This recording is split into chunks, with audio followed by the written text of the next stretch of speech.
The Syncretion of Polarization and Extremes, Part 34, Canada, Bilingual par excellence. Transposing Emblem by Maha Husseini. We are witnessing increased and intensified polarization all over the world. History is full of examples of divided societies and political disparity, which contributed to shaping policies and influenced the course of peace and war.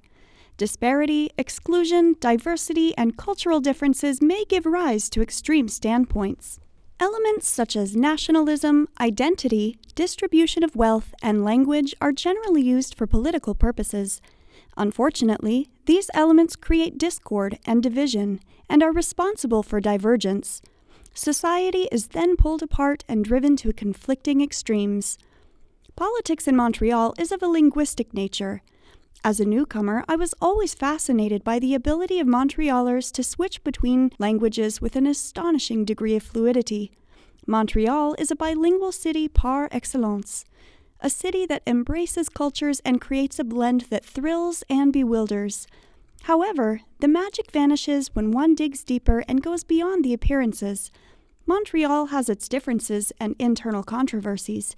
It is a city with polarized opinions. Advocating the French language casts its shadow on the world of politics, as well as day-to-day life in Montreal. Demographically, the city is divided into two parts, English and French. The western part of the island is Anglophone, and the eastern part is Francophone. The language can be a mélange. French words can be used extensively when speaking English, and vice versa.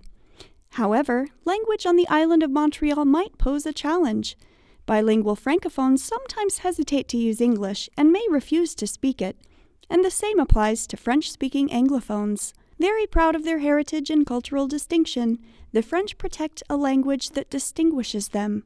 They defend and preserve a culture in the face of imminent risks and the threat of extinction. Without emphasizing the French aspect, manifested primarily through the French language, there is a risk of its disappearance. The threat is especially serious since Quebec shares borders with America and the rest of Canada, which are predominantly English-speaking. The Anglophones in Quebec may feel disadvantaged, as the French language always comes first. Nonetheless, the French Quebecers defend the policies of promoting French values, the language and culture in the province, saying that no other minority has the privileges that the Anglophones in Quebec have. After all, the Anglophones can send their kids to English-speaking schools, colleges, and universities. They also can have stop signs instead of arrête in their streets and neighborhoods. Some believe that the predominance of French and the ardent belief in protecting it as the province's official language have caused the divide between the two communities. The French, however, see this differently. Historically, the French lost the war against the British. They felt that they were colonized and treated unjustly by the British.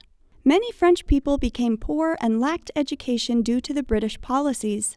Furthermore, some English politicians wished to assimilate the French-speaking Canadians into English culture. English officials, for the most part, did not speak French at that time, and they forced the French population to speak English. For the Quebecers, this is particularly offensive as Quebec is a French territory, and its people have the right to speak their own language. The more the British tried to assimilate the French, the more the French resisted. Thanks to French culture, Quebecers have a welfare system that is the most generous in Canada, but with the highest taxes. Without the French influence, the welfare system would not exist in its current form. Many are proud of paying their taxes, which can reach up to half of their income, because they feel that the system pays off. Yes, they pay a substantial amount in taxes, more than any other Canadian in other provinces, but education is affordable and healthcare is free. The French aspect in Quebec is especially interesting when examining the challenges of immigration. Quebec welcomes immigrants, but it also stresses that immigrants should learn French as their first language. This would advance the survival of the language and culture. Beyond a shadow of a doubt, Canada is a bilingual country with two official languages, but in Quebec, French is the official language, and it is more important. Therefore, immigrants don't need to worry if they don't speak the language, as the government of Quebec offers French immersion programs free of charge. Montreal has its differences, but it prides itself on being a home for everyone. The struggle for the French language as an official language has safeguarded it and served to create a bilingual society.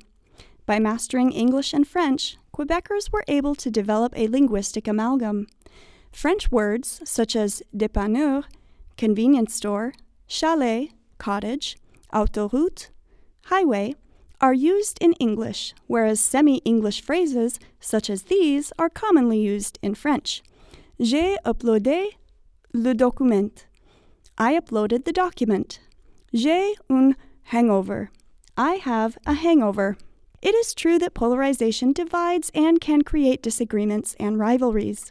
However, language builds bridges, it connects people, it paves the way for unity and mutual benefits. Speaking the language of the others, understanding them, and working with them towards a better future without discord or division. The coexistence of English and French, or bilingualism in Montreal, is a powerful tool to overcome differences. Montreal is home to the two societies, and home is a place where the other has equal rights and can enjoy the same privileges. After all, both have more to unite them than to divide them.